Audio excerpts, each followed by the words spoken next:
ہمیں گھر کی زندگی سکھائی ہے. یہ گھر کی زندگی ہے اور آپ میاں بیوی کے ذمے ہے ایک دوسرے کو اظہار محبت کرو. رشتے محبت کا اظہار سے پلتے ہیں.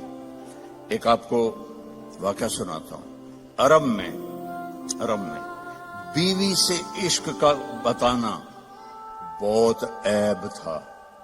ہمارے ملک میں بھی ہے. رن مرید ہو گیا تو رن مرید ہو گیا, بیوی دے پیچھے لگ گیا.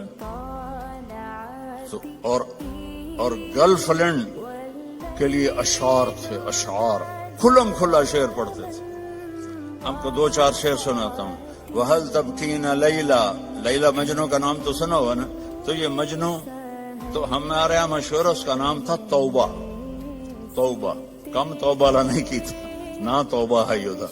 قبیلہ اس کا خفاجی تھا اور لیلا کا قبیلہ اخیلیہ تھا.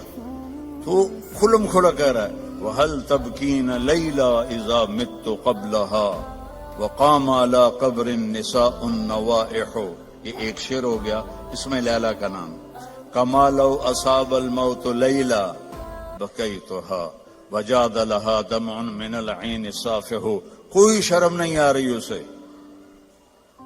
کہ وہ ایک جس لڑکی سے وہ شادی بھی نہیں ہوئی اس کے لیے وہ شعر پڑھ رہا ہے. اور بیوی توبہ توبہ توبہ.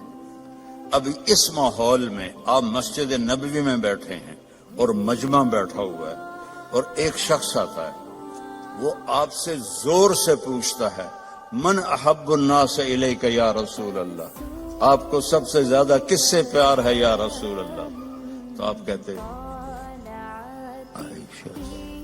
کون میں کہتے آپ نے زور سے کہا عائشہ سے مجھے سب سے زیادہ پیار ہے. وہ تو ہل گیا, سارے ہی ہل گئے. ایک ہی نبیوں کے بیوی نال ایڈا عشق.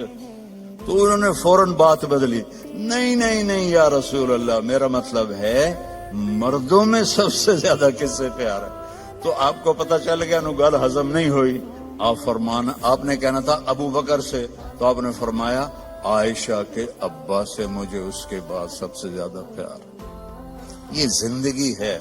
اللہ کی قسم اس سے کوئی پیسہ نہیں لگتا اور آپ کی زندگی خوشحال ہو جائے. برداشت کرنا سیکھو. ایک ابھر پڑے تو دوسرا چپ ہو جائے, دوسرا ابھرے تو پہلا چپ ہو جائے. یہ طلاقیں ختم ہو جائیں گی, یہ لڑائیاں ختم ہو جائیں گی. زبان کو سینا سیکھو, چپ کرنا سیکھو. بیٹیوں کو سکھاؤ. ہمارا سسرالی معاشرہ, چاہے آپ لوگ انڈیا پاکستان سے یہاں بھی آ گئے ہیں, سسرالی معاشرہ ہندوانہ ہے, اس میں اسلامی تہذیب کوئی نہیں ہے. میرے نبی کا فرمان ہے یہ جو میرے صحابہ ہیں مدینے والے یہ بہت عالی شان لوگ ہیں. کس بات پہ؟ جہاد, روزہ, حج, زکوٰۃ نہیں. کہ جب یہ کسی کی بیٹی کو لے کر آتے ہیں نا بہو بنا کے, تو اس بچی کو سسرال میں پتہ نہیں لگنے دیتے کہ ماں باپ کے گھر ہے یا سسرال کے گھر. اور ہمارے ماحول میں آتے ہی ٹیسٹ شروع ہو جاتے. میں آپ کو اپنے گھر کا لطیفہ سناتا ہوں. شروع سے نوکر چاکروں میں آنکھ کھلی. اللہ نے رزق دیا, ماں باپ کی تو فعل. اللہ نے ایک اچھے گھرانے میں پیدا کیا, بڑے خاندان میں, رزق کی فراوانی. اور ہمارے والد میری ماں کو چولہے پہ نہیں بیٹھنے دیتے تھے. نوکرانیاں کریں, نوکر کریں. ٹھیک ہے, میری شادی ہو گئی. میری بیوی تھی شہر سے, تو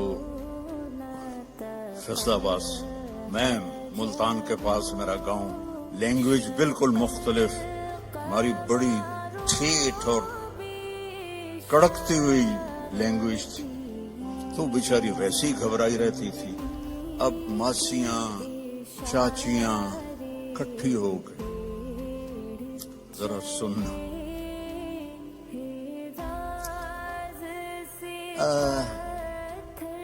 تیری ماں تا چولہے تے سڑدی پئی ہوندی ہے تے بیگم تیری ٹھک کے بیٹھی ہوندی ہے. مجھے اتنی ہنسی آئی. میں کہ میری ماں چولہے تے کداں سڑی ہے، میں بھی تھائی پیدا ہوا، میری ماں تو چولہے تے بندھی نہیں، میری ماں کو روٹی پکانے بھی پوری نہیں آتی تھی، سالن بنانا بھی پورا نہیں آتا تھا، کہ میرے ابا جی ان کو کام نہیں کرنے دیتے تھے، نوکرانیاں تھی، نوکر تھے۔ اب وہ کہہ رہی تیری ماں تا چولہے تے سڑدی پئی ہوندی ہے۔ اور میری پنجابی سمجھ رہے ہو؟ کوئی گجراتی تو نہیں بیٹھے ہوئے کہ جن کو کیم شو والے؟ اچھا اردو ترجمہ کروں گا پھر۔ تیری ماں تا چولہے تے سڑدی پئی ہوندی ہے تے تیری بیوی ٹھک تے پلنگ تے بیٹھی ہوندی ہے۔ میں ہنس پڑا، میں کہ میں نے دسو تو صحیح کداں میری ماں چولہے تے سڑی ہے؟ میری مستورات بزرگ کہہ رہی ہیں تمہاری ماں تو چولہے پہ جل رہی ہوتی ہے، سالن بنا رہی ہوتی ہے، اور تیری بیوی مزے سے بیڈ پر بیٹھی ہوتی ہے، تو تجھے خیال ہی نہیں آتا؟ تو میں نے کہا کب میری ماں چولہے پہ جا کے سڑتی جلتی ہے؟ اسے تو آخری زندگی تک روٹی بنانی نہیں پکاتی تھی پٹھی سدھی، کیونکہ کبھی ابا جی نے ان کو بیٹھنے ہی نہیں دیا تھا۔ تو یہ ہمارا سسرالی معاشرہ ہے کہ آتے ہی دلہن کو سینگوں پہ اٹھا لیتے ہیں۔ وہ گھر چھوڑ کے آئی ہے، ماں باپ چھوڑ کے آئی ہے، بہن بھائی چھوڑ کے آئی ہے، سہیلیاں چھوڑ کے آئی ہے، اسے اپنی بیٹی بناؤ۔ میں نے اپنی بیٹیوں کو بیاہ دیا ہے، تو میں دوسرے کی بیٹی لے کر آیا۔ میں نے اپنی بیگم سے کہا کہ بیگم تیرے اخلاق کا اب پتہ چلے گا کہ بیٹیوں پر تو مائیں نشاور ہوتی ہیں، بہو پہ جب تو وہ سلوک کرے گی جو بیٹیوں سے کرتی تھی، پھر تیرے اخلاق کا سکہ پکا ہے۔ تو اللہ کے فضل سے میری بیوی نے اس کو کر کے دکھایا، نبھا کے دکھایا۔